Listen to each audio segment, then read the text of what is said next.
I'm Roy Lee Lindsay with the North Carolina Pork Council, and I want everyone to remember bacon makes everything better.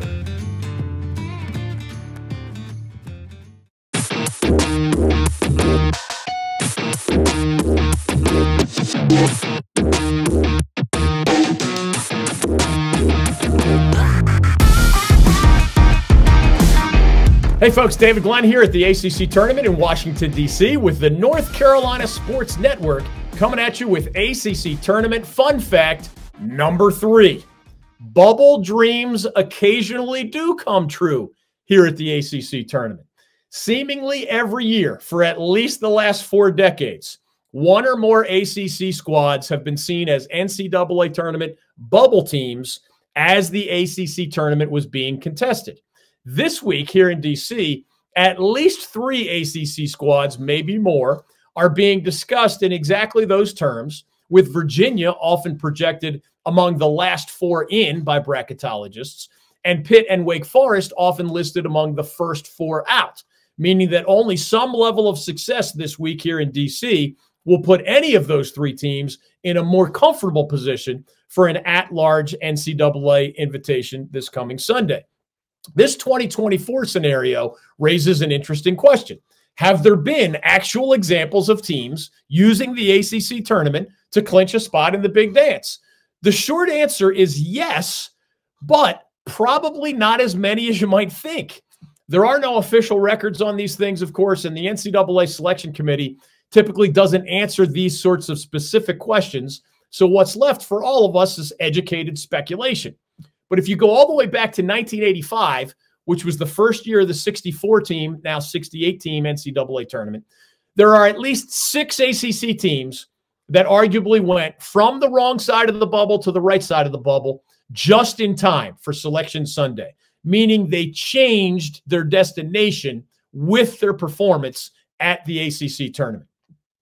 The first clear-cut example of this during this period was NC State in 1987. Even after winning the ACC tournament that year, and remember, that's after they were a 6th-place team in an 8-team league with a losing conference record. Even after winning the ACC tournament, the Wolfpack was just the number 11 NCAA seed. So how do we know they wouldn't have gotten in? Well, the final at-large selections typically receive 11 or 12 seeds. So if the Wolfpack hadn't worked that automatic bid magic in 1987, they weren't getting in. Odd side note, NC State has not won a single ACC tournament in the 37 years since that landmark success story under legendary coach Jim Valvano back in 1987. The most recent example, of course, also was an ACC champion. So there's no debate. There's no dissection of your resume. You get the automatic bid. It was just 2 years ago, 2022. Virginia Tech entered the ACC tournament that year in Brooklyn, clearly on the wrong side of the NCAA bubble. The Hokies were 7th seeded at the ACC tournament, but then they won 4 games in 4 days. They became the lowest seed ever to win the event. And of course, they clinched that auto bid to the NCAA tournament. During the 34 years in between State's automatic bid in 1987 and Virginia Tech's automatic bid in 2002, we could find only 4 ACC teams that clearly went from the wrong side of the bubble to the right side of the bubble with their performance at the ACC tournament, still short of winning the automatic bid, but posting enough victories and at least one high-profile victory to impress the selection committee enough to get that at-large bid that didn't look so promising heading into the ACC tournament. Those 4 teams were the NC State Wolfpack in 2005. They ended up with a 10 seed at the NCAA tournament. Maryland in 2009, they ended up with a 10 seed, the Terps. Georgia Tech in 2010, Yellow Jackets were a 10 seed in 2010. And then the Wolfpack again in 2014, that pack ended up with a 12 seed, which is as close to the last at-large bid as you can possibly get.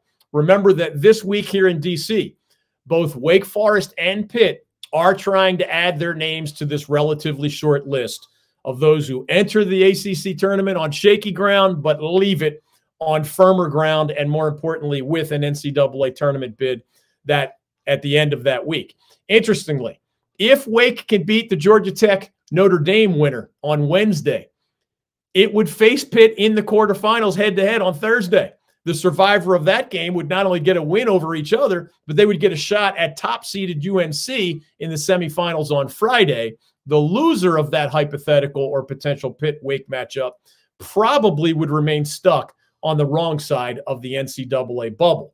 Meanwhile, Virginia, while on the right side of most of these NCAA tournament conversations in most of the current projections, the Cavaliers probably would certify their safe status only by posting a win in Thursday's quarterfinals. Anything after that would seem to be icing on the cake for UVA. If you enjoy our content, please join the tens of thousands of people already following us and visiting us on some combination of our ncsportsnetwork.com website. Again, that's ncsportsnetwork.com. Our Twitter, Facebook, Instagram, and other social media accounts, either at the NC Sports Net or at David Glenn Show, or both, plus our brand new North Carolina Sports Network channel. Within months of posting content there, we flew by 1,000 subscribers, and we hope you'll get us to 2,000 and beyond. That's youtube.com/TheNCSportsNet. We'll be back with more ACC tournament fun facts from Washington, D.C.